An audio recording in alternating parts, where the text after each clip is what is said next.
From the word go with this film, we knew that the responsibility was to the Oliver family, and this is such an emotional story, and it's such a, you know, an indelible image is Damien going past the finishing post, but it's so much more than that, and to be able to have met Damien and have him be so generous in opening his story up to us and opening himself, you know, completely up to us and trusting us, I guess. And to have the honour to be chosen as the ones to tell this incredible story too, came with a lot of sense of responsibility, which we put a lot of. And I hear Pat gave it the stamp of approval as well. She did, yeah. Damien's mum, Pat, I have not spoken to her about it, but from all reports and what Damien says, she absolutely loved it. And I actually saw it for the first time when Damien and his wife Trish saw it for the first time, and that was a very nerve-wracking experience. But afterwards, they both came up and just said how much they loved it and how much Damien, how much sneaking looks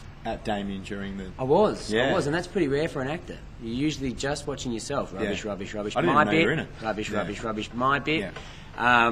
But yeah, it was great because Damien and Trish both said that you know that his brother and his father would have loved it. So. I hear you've got a fantastic affinity with horses now, Stephen. Is that correct? I told her that. So. You are a liar, a barefaced, very pretty liar. He's a horse whisperer. You know, just with a look across a room, a gentle caress of a nose. Problem is when I whisper, they just don't listen. No, and they'll kick him off and throw. Yeah. But yeah, no. Look, I'm not a natural horseman.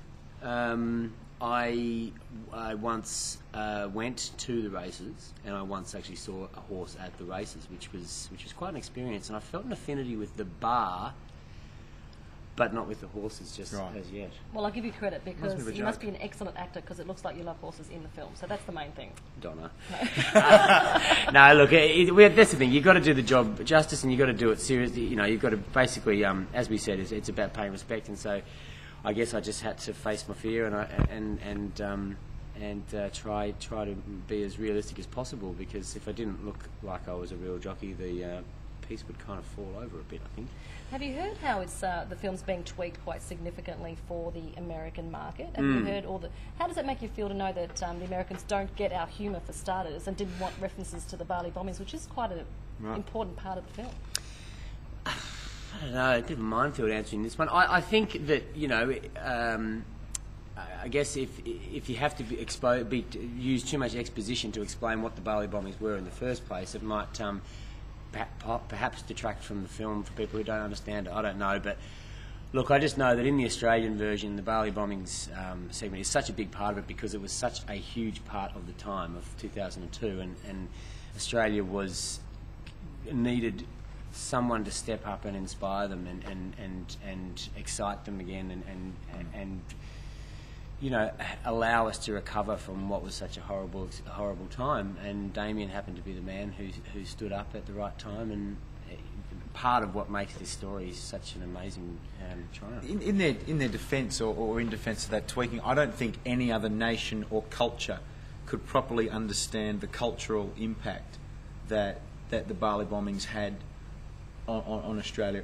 as a society and as a culture, and to spend the time explaining that, and you could never quite encapsulate it, and how we as quite an innocent nation were attacked in a sense for the first time in history, and how somewhere like Bali, which had an innocence and a beauty to it that was gone forever, I don't think by then explaining that and trying to encapsulate that would aid this story or aid this movie. But for Australians, we get exactly what that means straight away, because it is an event in recent history, along with Jason's there.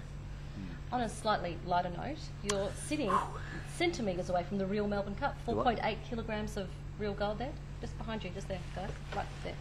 Oh, okay. that's what it looks like. I'm just wondering... Is that the actual 2011 Melbourne Cup? That's the actual cup. Don't touch it. We're not allowed to touch it. You need gloves, don't you? You need gloves to touch it? Do not touch it. Is that what the bodyguard... That's for? security guard. Isn't he mean looking? He looks very friendly. Over there. But that is a very, very nice Don't cup. touch it. Don't look at it. Don't get your eyeball prints. touching it with my eyes. You get your eyeball prints all over it. It was a laser. To clean it. Yeah. But the reason I brought it up is because, gentlemen, now that you've made the cup... Yes, I didn't make that. No. The movie. Oh, yes, sorry, yes. Do you have a deeper sense of appreciation for the season that is spring racing carnival? Without it just takes over the town. without doubt. It does. It does. Again, it's you can't describe what Melbourne is like during Spring Carnival Week, and it's captivated so many people. And I experienced it at 17, and it was pretty much my idea of heaven. Okay, riders, time to go. The Cup, the story of jockey Damien Oliver's emotional 2002 Melbourne Cup win, has been 8 years in the making. Director Simon Wincer admits it was close to being shelved. And I'd given up all hope in February last year, and when literally with the last bit of financing we thought we had fell away, and eventually actually a very close friend of mine came to our rescue and said he loved the story so much he'd put up a shortfall, which was a considerable amount of money. Wincer says it was emotionally gruelling for Damien Oliver to open up. We started talking about Jason's demise, and Damien broke down, and I looked across at Eric and we actually said, are you sure you want to go through with this? But because Jason was not only his brother but his very best friend in life, you know, he saw this as a way of paying tribute to his best mate. Trainer Dermot Weld gave British actor Brendan Gleeson some helpful tips.